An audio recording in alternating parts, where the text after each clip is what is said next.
Então, para não ter muitas confusões, eu peguei uma literatura de livro para trazer uma definição para vocês, que é o livro do Mancini, que fala da definição de obesidade como uma doença crônica associada ao excesso de gordura corporal, que apresenta risco à saúde, de etiologia complexa e multifatorial, resultante de interação de fatores genéticos, nutricionais e metabólicos, que se agravam pelo estilo de vida, gasto energético, fatores culturais e emocionais do indivíduo, ok?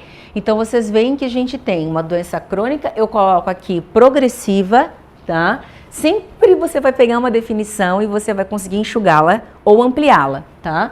Associada com o quê? Gordura corporal em excesso, risco à saúde, etiologia complexa e multifatorial. Significa que muito do que nós temos hoje descrito ainda faltam elucidações, tá? Interação do quê? Da sua genética, do seu alimento, do seu metabolismo. E óbvio, tudo isso vai ter uma correlação muito justa com o seu estilo de vida. Como que você gasta também a energia que está sendo recebida. E óbvio que como você aprendeu a comer, como você se relaciona emocionalmente com esse alimento, com essa mudança do estilo de vida necessário, né? Como é que você consegue driblar todas essas facetas, tá? Então, a voz dos pacientes, ela precisa ser colocada no centro da compreensão da obesidade. Não adianta eu falar para você o que é obesidade. Não adianta a Uniguaçu trazer para vocês um meeting de obesidade e a gente falar de vários aspectos. Se os nossos pacientes não abrigarem essa voz dentro de si e não entenderem o que é essa doença, parte do tratamento não vai ser alcançado, tá? A terminologia usada para descrever a obesidade, ela é importante para quê? Para empoderar, empoderar os pacientes e a prevenção de doenças. Então, você saber o termo certo, descrever o termo certo, faz os teus pacientes também prevenirem a doença, tá? Nós temos uma subnotificação de diagnósticos de obesidade quando você utiliza a classificação internacional da doença, tá? Então tem que tomar muito cuidado, porque quando principalmente o IMC ele é colocado em jogo, pode ter uma interpretação errônea sobre o assunto, tá?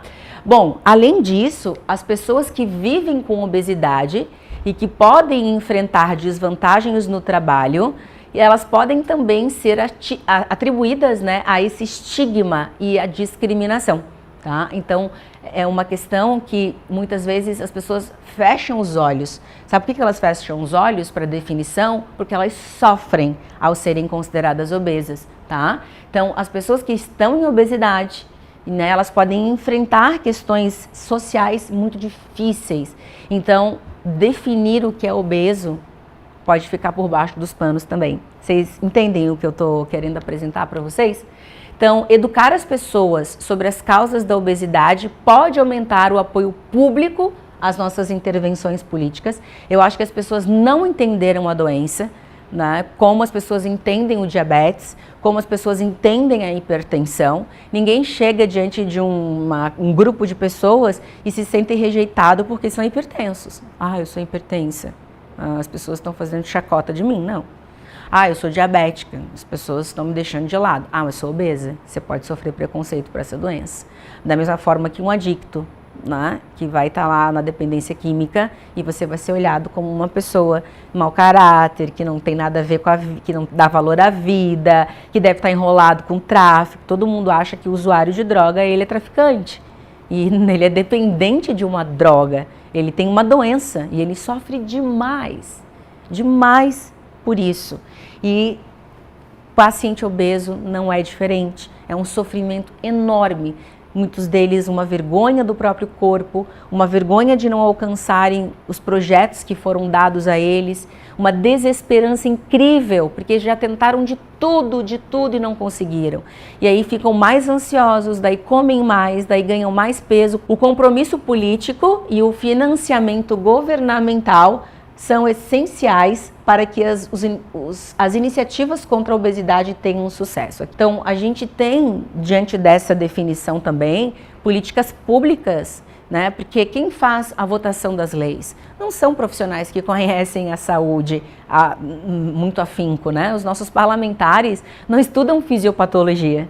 Então, as votações não vão ser em função de projetos, muitas vezes, que vão funcionar porque tem um gap muito grande entre o que a gente sabe no livro, o que a gente sabe na clínica e o que vira lei, né, de saúde pública, tá? Bom, além de tudo, lembrem, não me importa apenas o que serve de definição de obesidade para você, para mim, para você que está numa pós, para você que é o doc do doc do doc, né? Eu estudei na Suécia obesidade, não me importa o que isso significa se o paciente que você está cuidando não sabe o que está acontecendo com ele, né? Então, acho que essa ciência vaidosa, eu me coloco dentro dessa questão, tá? A gente publica tanto artigo, fala de coisas tão lindas, de vias maravilhosas. Quantas vidas a gente conseguiu realmente mudar com aquilo que a gente conhece? Então, voltando, a obesidade deveria ser definida como uma condição ou uma doença. Ainda se tem muita dúvida nisso. Tá? É óbvio que eu vou ficar do lado da doença, né? Mas muitas discussões ainda mais sociais estão dentro da condição, tá? Então, definir a obesidade como uma doença diminuiria, então, o estigma e a discriminação? Então, o dizer que é uma condição parece que é mais leve? Agora, se você... Pode até ser. Então, vamos tratar como ela deve ser tratada. Doença. Mas será que quando ela for tratada como doença, ou quando ela é tratada como doença, ela não vai trazer mais preconceito? Né? Então, o ideal seria você falar de doença sem preconceito. Mas o aidético, o tuberculoso, né? O dependente químico, o obeso, eles estão lá dentro de categorias de pacientes que são olhados da forma marginalizada, né? Que a nossa sociedade não aceita, certo? Bom, irá melhorar a prestação de cuidados e investimento na investigação? Né? Então, tudo isso tem que ser levado. Gente, não é só o hipotálamo que vale nessa aula, né? É o que a gente vai fazer com essa informação no nosso dia a dia, certo? O atual currículo de medicina da obesidade deveria mudar nas escolas médicas? Vocês que estudaram medicina, né, se tornaram médicos, como é que foi a disciplina? Tiveram a fisiopatologia da obesidade dentro das disciplinas que, acredito que clínica médica, enfim, dentro da fisiopato também, né? Será que todos vocês tiveram aprofundamento nessa doença, né? Tão recorrente, certo? Como pode o público ser educado de forma eficiente? Como essa informação pode chegar, sabe em quem? Nas crianças, nos adolescentes, nos idosos. Não é só no adulto, porque a gente, quando fala de doença, fala muito para adulto, né? Tem outras subpopulações. Há necessidade de mais impostos sobre alimentos e bebidas? Então, na Europa, por exemplo, quando você está com uma bebida muito açucarada, um alimento muito gorduroso, quem está vendendo essas comidas, digamos, ruins, gasta mais imposto no governo para compra e venda. Então, é mais difícil, digamos, em termos de fisco, você colocar esse tipo de comida no mercado, diferentemente do Brasil, né? Parece que tem até um incentivo para botar um monte de porcaria para a gente comer, né? E esses impostos afetarão as escolhas do consumidor, porque não é só colocar um fisco diferente, mas isso vai influenciar a escolha do teu consumidor, ou ele vai só gastar mais, vai ficar mais pobre, né? Então, isso é muito importante, tá? Bom, vamos voltar para a definição de obesidade, ok? Só fui fazer um raciocínio com vocês, diferente do que vocês estão acostumados em literatura médica, né? Etiologia complexa e multifatorial, tá? Uma doença crônica e progressiva, alguns autores colocam que não tem cura, tá? Excesso de gordura corporal, então um tecido gorduroso, né, prejudicial, um tecido adiposo que está localizado, principalmente na gordura visceral, mas também ele se dispõe em várias áreas do teu corpo, tá? Questões relacionadas até questões ectópicas, né? Que envolve muito o estilo de vida. A gente tem também aqui algumas fases da vida né, a mulher na gravidez, na menopausa também, lembrando que a mulher passa a menopausa sozinha, né? Isso não digo separada de alguém, ela passa por essa alteração hormonal sozinha, né? Então, muito difícil, que envolve uma questão genética, epigenética, né? Sim, temos um gene obeso disponível aí para grande parte dos indivíduos, mas a gente tem que entender que genética, né, é uma arma apontada para sua cabeça, mas quem aperta o gatilho é o estilo de vida. Eu acho essa frase linda, né? Genética é uma arma apontada na sua cabeça, mas quem vai apertar esse gatilho é o teu estilo de vida, ok? É claro que uma pessoa com uma genética obesogênica vai ter mais dificuldade, tá? De manter seu peso.